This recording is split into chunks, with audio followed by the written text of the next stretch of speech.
Welcome friend. আপনারা সকলে জানেন আজ 28শে আগস্ট বুধবার সুপ্রিম কোর্টের প্রধান বিচারপতির বেঞ্চে 1 নম্বর কোর্টে 2016 এসএসসি মামলার শুনানি আছে। সুপ্রিম কোর্টের পক্ষ থেকে 28শে আগস্টের যে মেন কজ লিস্ট এবং গতকাল যে সাপ্লিমেন্টারি কজ লিস্ট প্রকাশ হয়েছে সেখানে এসএসসি মামলাগুলি 2 নম্বর, 3 নম্বর এবং 8 নম্বর সিরিয়ালে নথিভুক্ত হয়েছে।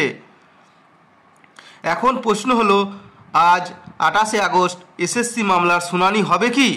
সুপ্রিম কোর্টের পক্ষ থেকে 28শে আগস্টের যে কজ লিস্ট প্রকাশিত হয়েছে সেখানে কি লেখা আছে দেখুন, এখানে লেখা আছে নোট দিয়ে আছে alternative bench, if the constitution bench does not sit for any reason or the matter listed before the constitution bench in this court are over the following matter will be taken up by this bench. অর্থাৎ যদি কোনো কারণে constitution bench না বসে অথবা constitution বেঞ্চে listed ম্যাটারগুলি শেষ হয়ে যায়, তারপর 1 নম্বর কোর্টে নিম্নলিখিত মামলাগুলি শোনা হবে। অর্থাৎ যদি কনস্টিটিউশন বেঞ্চ বসে তাহলে এসএসসি মামলার শুনানি হওয়ার চান্স খুব কম।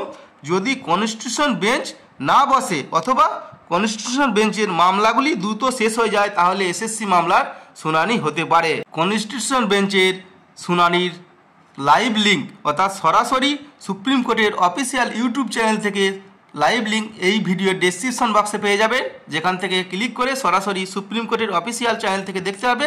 সেই মামলা শেষ হয়ে গেলেই কিন্তু এসএসসি মামলা শুনানি হবে। ভিডিওটি শেয়ার করে সকলকে এই বিষয়ে জানিয়ে দিন। পরবর্তীতে এই মামলার আপডেট পাওয়ার জন্য আমার চ্যানেলটি যদি এখনও পর্যন্ত সাবস্ক্রাইব না করে থাকেন এখনই সাবস্ক্রাইব করে দিন এবং ভিডিওটি শেয়ার করে সকলকে এই বিষয়ে জানিয়ে দিন। ধন্যবাদ।